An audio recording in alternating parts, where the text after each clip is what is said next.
Morning all. As you may be aware, Kramnik and Aronian are playing a match at the moment. Game 3 seems very exciting from yesterday. Let's have a quick look at that. It's quite a complex game, so I may be sticking on the engine at various points. So E4, E5, no surprise so far. Knight F3 from Vladimir Kramnik is playing white, who's 2801, and Aronian is playing black, 2820. So in terms of FIDE rating, they're both really high rated, over 2800. This never used to be the case. There never used to be people over 2800, apart from like Kasparov and Fischer,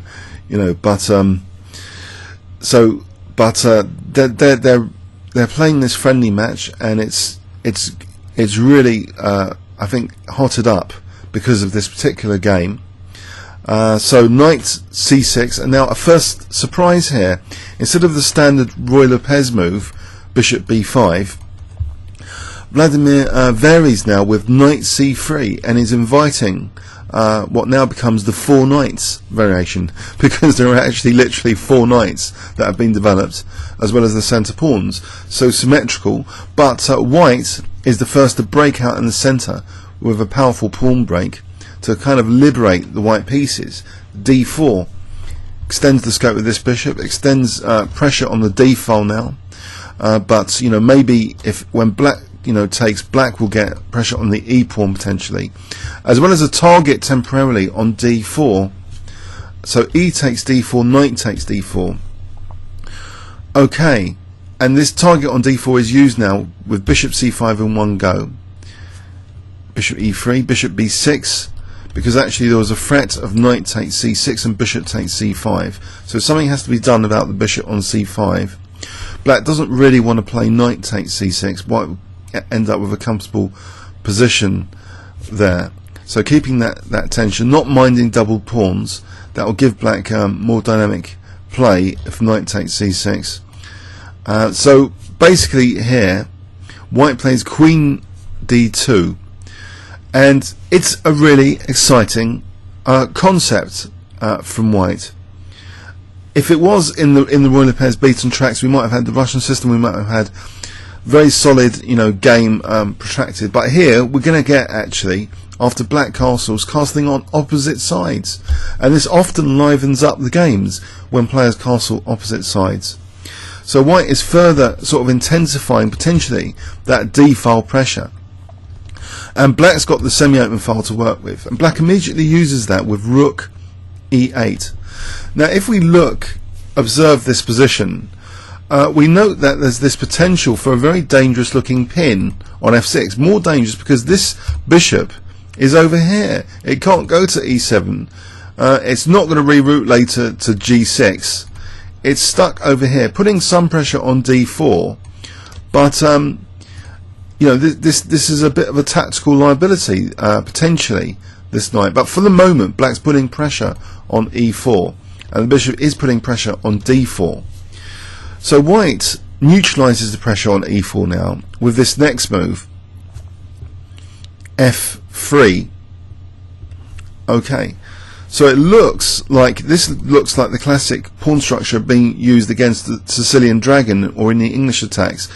It's soaking up some pressure on the e file, and in many other variations it will be also supporting an attack like this, but this will be far too slow, I believe, in this type of position. The action needs to be carried out with pieces here, because white's position is under so much pressure on d4 and e4, and in fact black intensifies the pressure now with this next move, very aggressive move, d5. So liberating his bishop, putting pressure more on e4. But is there a downside?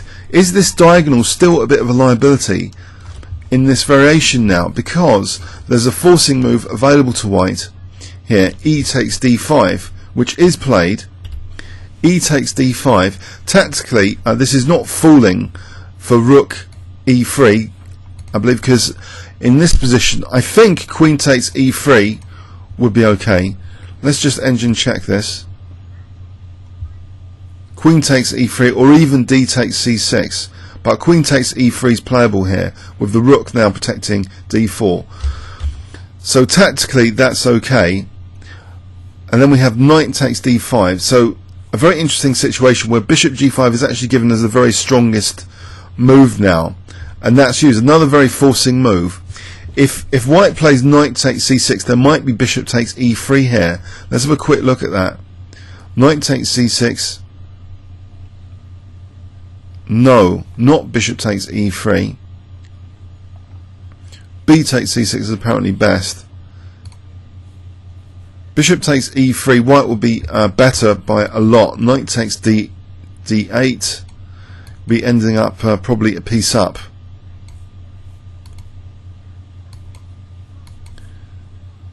Or the exchange up. Knight takes c3. No, a piece up on d8, so that really doesn't work.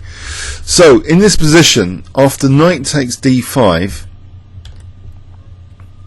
bishop g5 was played, and okay, as the engine shows, that there are some viable alternatives here, which are not as spectacular as the game continuation.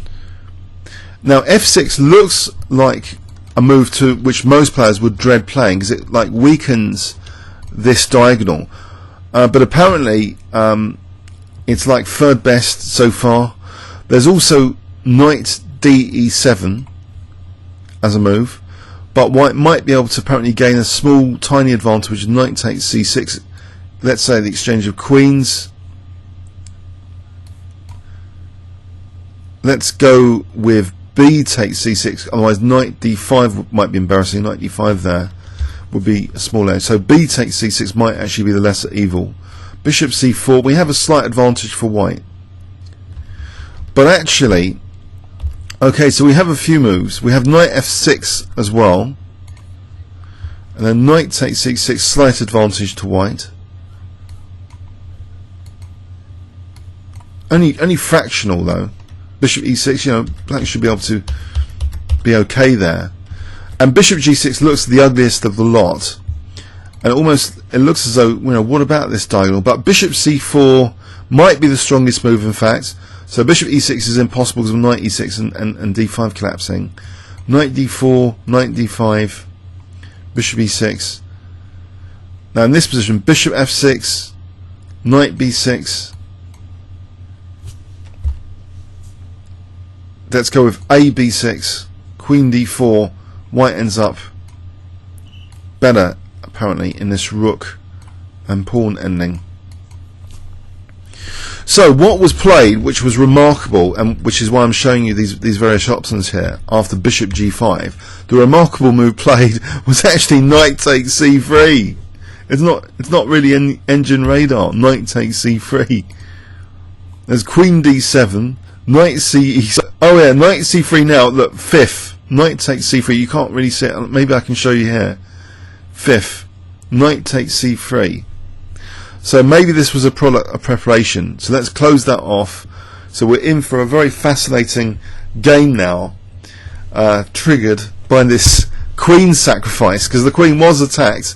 But any other move, well, queen d7 would look to be very awkward and probably easily refutable.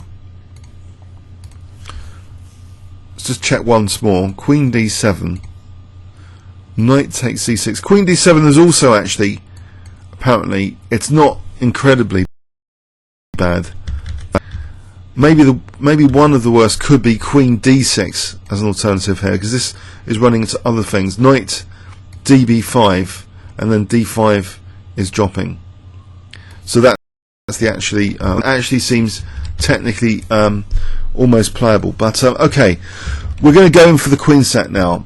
So bishop g5, knight takes c3. So what on earth is this? So one knight so far for the queen. The queen is taken.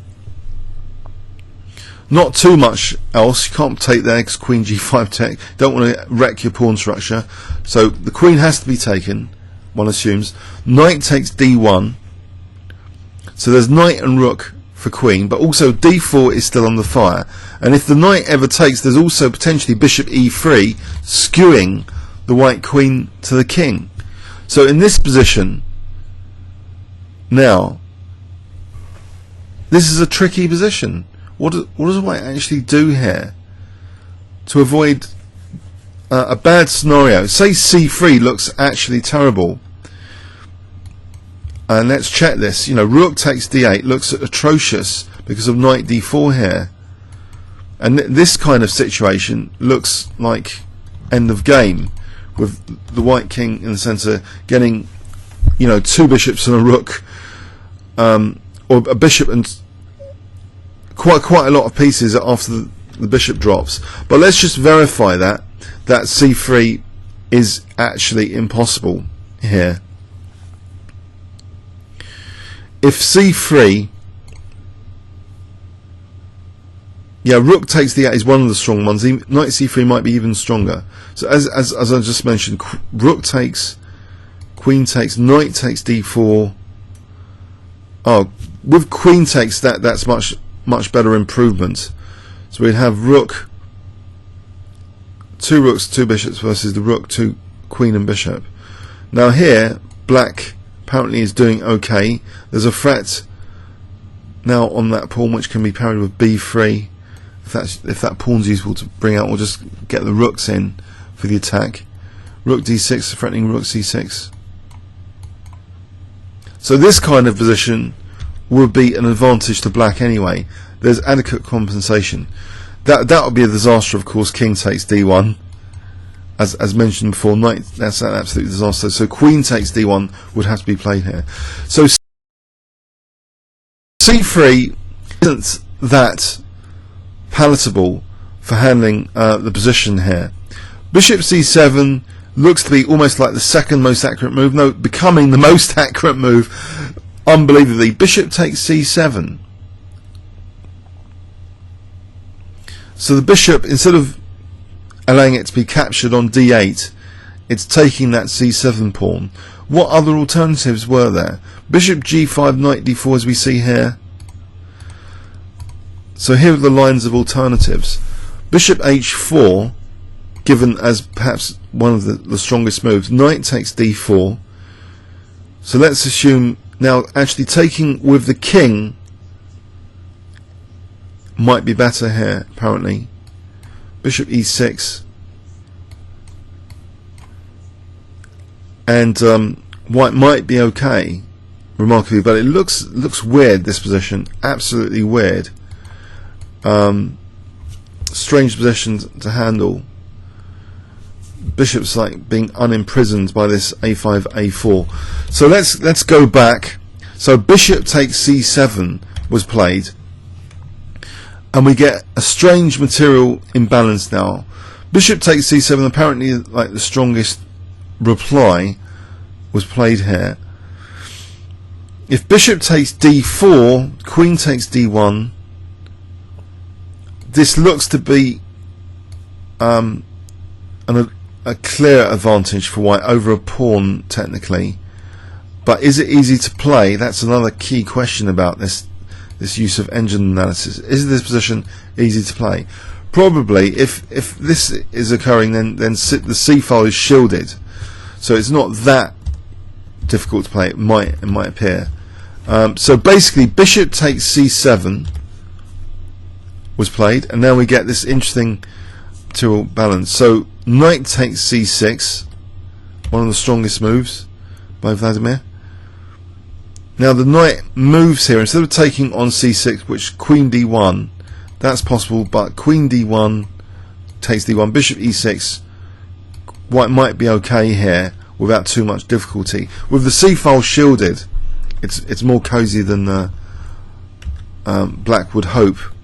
So we go into this game continuation where actually in this position c file's left potentially for usage. So knight e3. Okay, so after knight e3, again, it seems the very strongest move was played here, Vladimir. Instead of moving the knight, say to b4 or d4, which would give black a lot of pressure. Say bishop f4, that's threatening that skewing line against the queen and king again. Knight d3, bishop h6.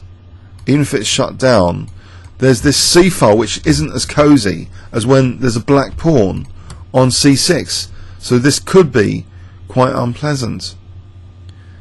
So say g4 is played, okay, or let's say g3, just to show the unpleasantness. There's a lot of pressure here. So what was played was actually one of the strongest moves. Bishop b5, offering a piece sack, offering temporarily the knight, a temporary piece sack. So what will happen here?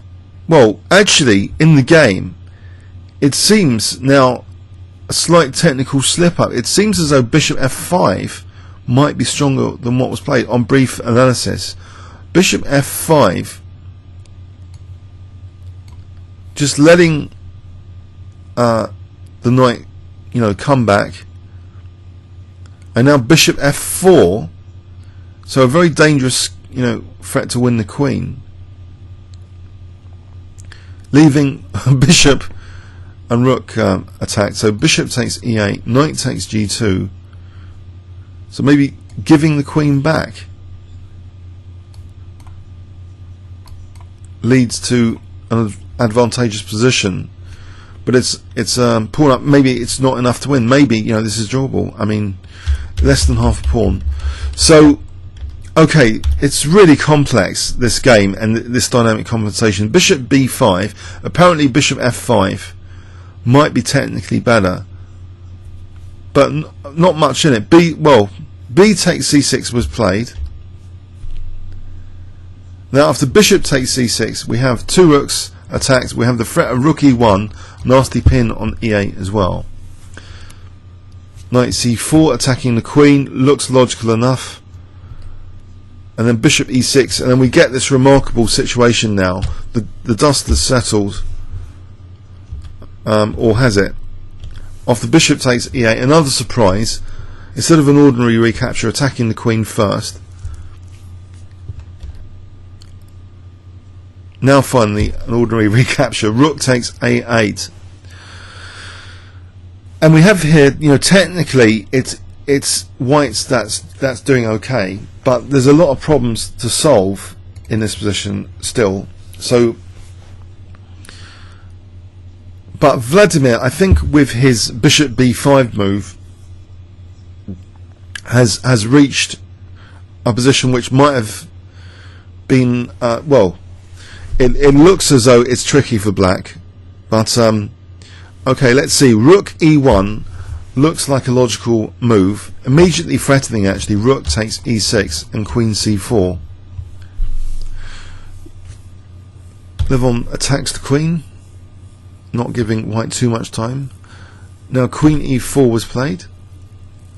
Okay, queen e4, a nice centralizing move. If the bishop moves off, there's rook, there's queen e8 mating on the back row. Black actually with this next move gives his king some air, as well as marking down the f4 square. It looks as though potentially it's weakening. Why not say g6 or h6? So that's kind of interesting. So anyway, c3 now was played.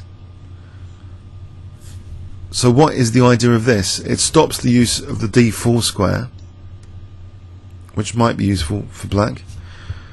Bishop c5, and now we see a potential rerouting to neutralize the weaknesses of the dark squares, maybe. Or there might be other ideas behind bishop c5, as we're going to find out. Rook e2, h6, okay. g3, as though f4, f5 is on the cards. Now f4 does seem to have more impact now that g5 was played. But let's run with this. a4, f4. Sorry, a5, f4. Now this plan a4 looks to be putting pressure on these pawns to try and cause some structural damage. But for the moment, f5, attacking the bishop, bishop d5.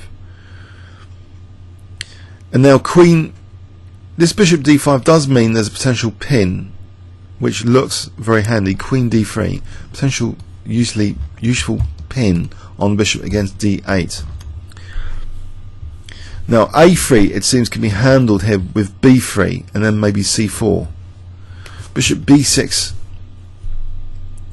was played here. b3 was played now. After takes knight a5. And is this setting a trap? Why isn't, say, c4 possible here? And here we get another, it seems to be a brilliant move, a brilliant conception. Let's look. Why c4? Well, maybe just bishop takes c4 actually, because the bishop is protecting the rook. So that looks actually quite easy now. Is it bishop takes c4? Yeah, that's okay for black. Bishop takes c4. So c4 is not an immediate threat here. Apparently a move springing up here that is looking very powerful though. Queen b5 for some reason, offering the b3 pawn. That wasn't played, but queen b5, knight takes b3, king c2. There's a lot of black pieces hanging here. So let's say bishop c5, rook e5. There are a lot of pieces being skewed here. King h7. Now why isn't just rook takes d5 a good move? It is simple and strong in this position. So queen c4, or just king takes b3. So that looks like a lot of pressure on the black pieces after queen b5. So maybe this was a big inaccuracy here for the game, from the game perspective. But what was played was also a stunning looking move, which does promise white an advantage anyway. Rook e8 check. So just decoying away, or deflecting away rather, the rook from defending the bishop. So queen takes d5. Now we've got here a situation with two passed pawns, a dangerous pawn on f5, dangerous immediate threat of b4, because whereas the knight going can't retreat back.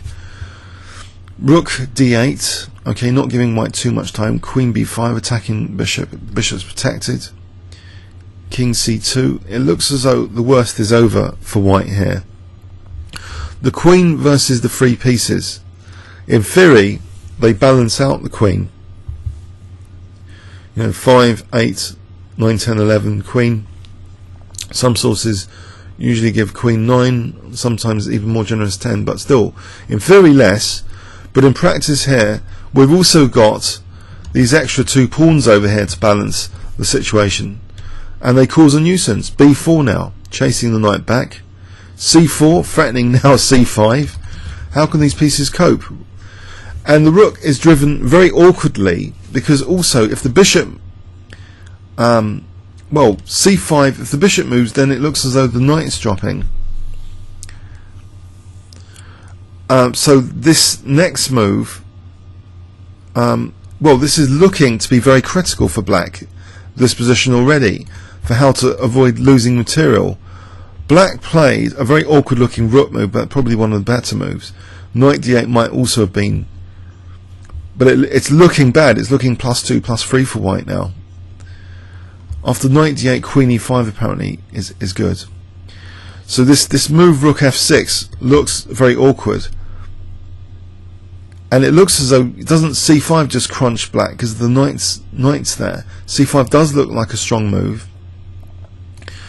Was there a concern about bishop takes? Let's say here.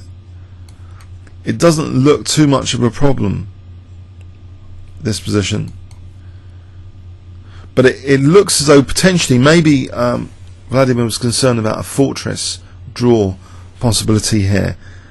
if white cannot make progress, it's going to be a draw. So in the game continuation, he didn't actually play c5 immediately. He played g4. Okay, g4, and there might have been some other possibilities as well, which are ruled out, like rook f5. They're ruled out now. So black is still faced with this horrible threat of c5 here. Does something about it. Knight d5. So black is allowed to keep the three pieces, c5, bishop c7, but they're awkward. Queen d7, and this still seems to be winning a piece now in this continuation. Knight c6, perhaps trying to snatch a pawn for the bishop, but no, the three pieces are maintained here. Instead of queen takes c7, b5 was played. Is that actually really stronger than just queen takes c7?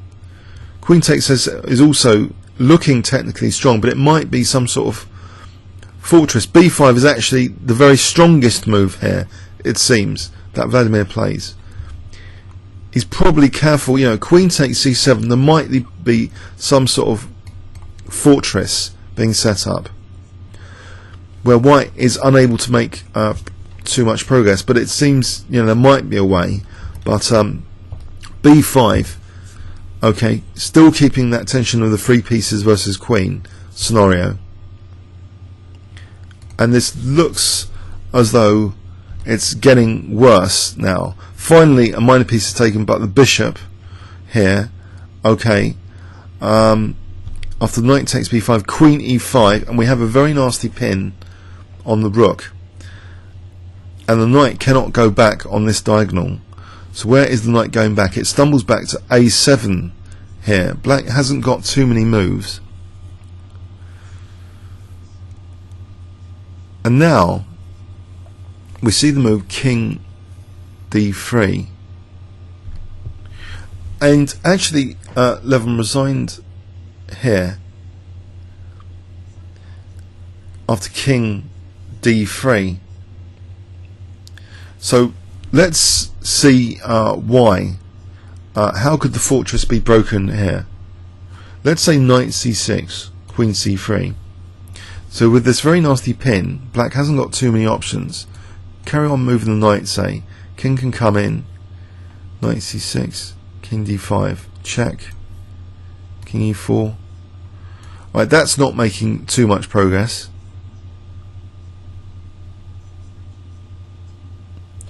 So we'll wait here. What would be the way of breaking this fortress? The king could go like this to b5. It's getting excited with the king going to b5. Let's go with that now. King goes to b5. Check. It looks logical anyway. The king's going to b5. Now king b4 or king a4. Give the knight another move. Okay, maybe that's some sort of weird technical improvement. Again, white's not making progress here. It's +5. Where's the progress? Okay, the knight is actually shielding out the king. If the pawn's not going anywhere, why is this winning for white? Something has flared up. Queen a1. Queen a1. What is this? Queen a1. Let's have a look. Knight e7, king b5, and then c6 being forced through. Is queen a1 stopping the use of knight a7s critically, as well as maintaining the pin? So it's dual purpose. A beautifully elegant move. Or queen b2, but queen a1 is even more extreme looking as a way of winning this position. Queen a1, maintain the pin, and also virtually try and pin the other knight, you know, it's down to avoid the use of the a7 square. So a7, the last chance to use a7. Now king b4, and now it's bye-bye to the use of a7, isn't it? So for example, knight c6 check, we can go with king, surely we can go with king b5. And again, of course the king cannot support c6 because just knight c6. So let's just take this scenario. Why is progress being made here? Ah, the queen is ready to sack itself in these variations now after queen d4. So if the knight dares blockade, we can just take now on f6 and win this king and pawn ending trivially. Okay, now so that rules out finally knight c6. If that's ruled out, then that's diabolical, isn't it? Say the knight has to move there. Then it looks as though there's a few roads being created to Rome, but let's go with queen e5 ruling the knight out of e7.